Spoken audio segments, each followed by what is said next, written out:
2015 marked several new milestones for FE. The launch of a new common inspection framework that one former leading FE inspector described to me as the most politicised framework yet written. A prevent agenda which, given recent events in Belgium, looks to be an increasing concern and priority for those who work, like us, in education. A Chief Inspector's annual report published in December that was highly critical of the strategies that FE providers have taken to improve learners' maths and English skills. And we have a round of local area reviews forcing local providers to explore new types of partnership, and where merger is very much the byword of the moment. And I don't think anybody who's speaking frankly and honestly could say that we have an apprenticeship system which matches the average in Europe, let alone the best in Europe. The good news, though, is the apprenticeship levy and the fact that for the first time the government is actually putting significant resources, I mean largely other people's resources, the private and public sectors as employers' resources, behind the creation of new apprenticeships. That is good news, but what I see as the crucial opportunity for further education, which could also lead to really significant funding opportunities and put you at the centre of a national mission for education, is what happens to apprenticeships in the next 5 to 10 years. Further education and apprenticeships will be the first big priority for investment and reform after the 2020 election, which, as I say, will be the first time that has ever happened. Education doesn't provide the skills for a healthy, productive, useful and satisfying life. Instead, it prepares them for exams that bear little relationship to the real world, little relationship to the skills that they need. Schools and colleges should not be exam factories that shove pupils through exam after exam after exam. The rate of depression among our under-16s has doubled in the last 10 years. We're putting our young people under tremendous pressure. Ofsted, looking into the current situation, found that some people had been enrolled as apprentices without even knowing that they were apprentices. The biggest increase in apprenticeship starts, and that was a 38% increase, was among those aged 60 and over. That's not really my idea of apprenticeship. The way we are now operating in our society, economically, socially, environmentally, is not sustainable. What we're doing isn't working. We have to do things differently. FE and HE have an important part to play in that.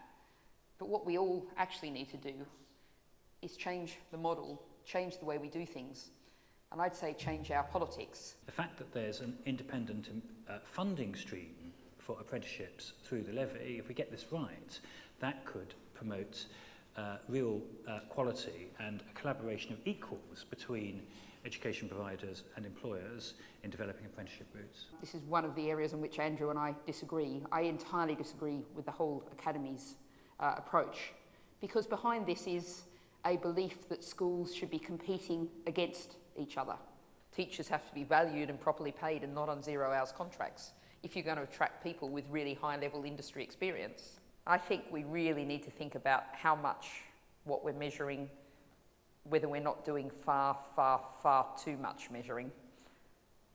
But the government saying and sending a message from on top that training doesn't matter, that qualifications don't matter, seems to me to be so profoundly opposed to everything which further education itself stands for, which is that training does matter, qualifications do matter, and that they can lead to better quality jobs. And if that's true in what you're saying to your students, surely it should be true of FE lecturers and their teams as well. And I think if it isn't said, then what it does is to devalue the profession and make it seem as if it is just the poor relation of the education sector, which has always been the problem of FE, that it's seen as the poor relation when it ought to be have a parity of esteem which is equivalent to schools and universities. A hallmark, I'd argue, of an expansive approach is that management comes to be seen itself as a form of pedagogy, rather than as solely being a form of control. This is key to the maintenance and sustainability of the learning environment. So workplaces at the expansive end of the continuum are characterised by practices that enable and facilitate boundary crossing and that are located in extended networks of practice. A useful question that you can ask of your workplaces is, to what extent does your community of practice have fixed or permeable or elastic boundaries? And with what other communities is it networked? So the implication of what I'm saying is that, that for FE employers, the onus is on to adapt and generate practices that create expansive workplace learning environments and that grow staff expertise. And importantly, create a climate of agency and aspiration for staff and students that facilitates and supports the development of inventive capacity. But first I'd like to call on all my former HMI colleagues and the Ofsted senior leadership team to immediately suspend the Chief Inspector and dismiss him before the end of his tenure in December. He revealed to the Education Select Committee on the 2nd of March that his level of understanding of the learning and skills sector is so woeful and biased that he's not competent to lead the inspectorate. But as inspectors, we evaluate the impact of your work on your learners.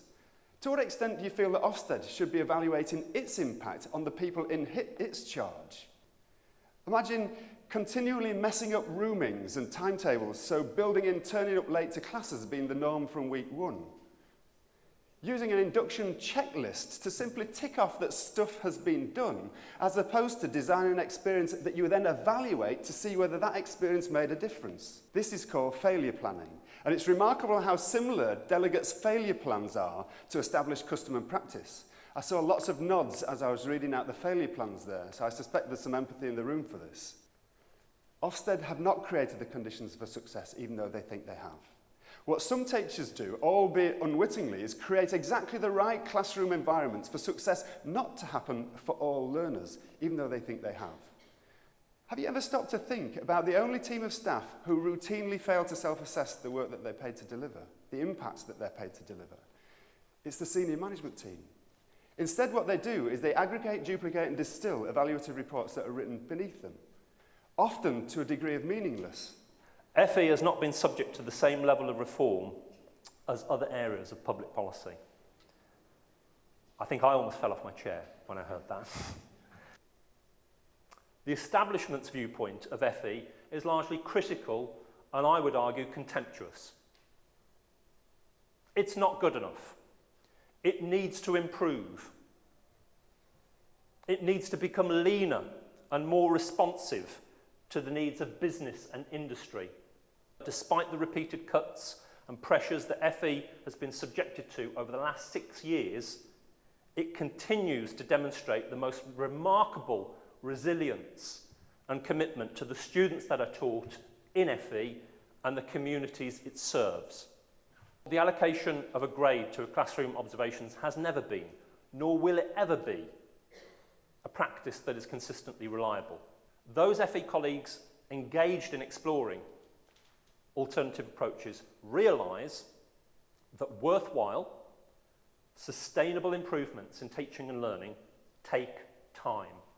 In an education arena where government interference and policy diktat has been the norm for far too long, classroom practice is arguably the last vestige of the profession where teachers are still able to express a degree of autonomy and exercise control over what they do. But yes, I think in answer to the question, it's time to reassess the role of Ofsted. But I would argue not just in further education, but across education as a whole. There. You would not believe the number of appraisals of teachers I see in colleges that instead of focusing on improving their teaching and learning skills, which is their profession, has targets such as achieving success rate of 87%, as if they're responsible for doing that on their own. If we have a framework which is clear and is not just about targets to achieve, but is about focusing on the learner and learning, then we will be a more adequate sector for the future. So I think that there's a confused landscape of inspection bodies now, which adds to the hardy perennial of formative versus summative. I think in terms of using graded lesson observation, first question has to be whether those observations are Mocksted, whether they're practice for Ofsted. Because if they are, then they're not relevant whatsoever. Firstly, just a couple of phrases that I found were really, really useful over multiple years of both working in FE and working with FE. The first one is unconditional positive regard. Nice bit of Carl Rogers. I've always liked that one. And the other one is don't let the blank blanks get you down. And actually, while this had it, also small acts of resistance I've found can be quite a helpful therapy. So I'd like to give your thanks to the panel, please, for some really engaging and interesting contributions.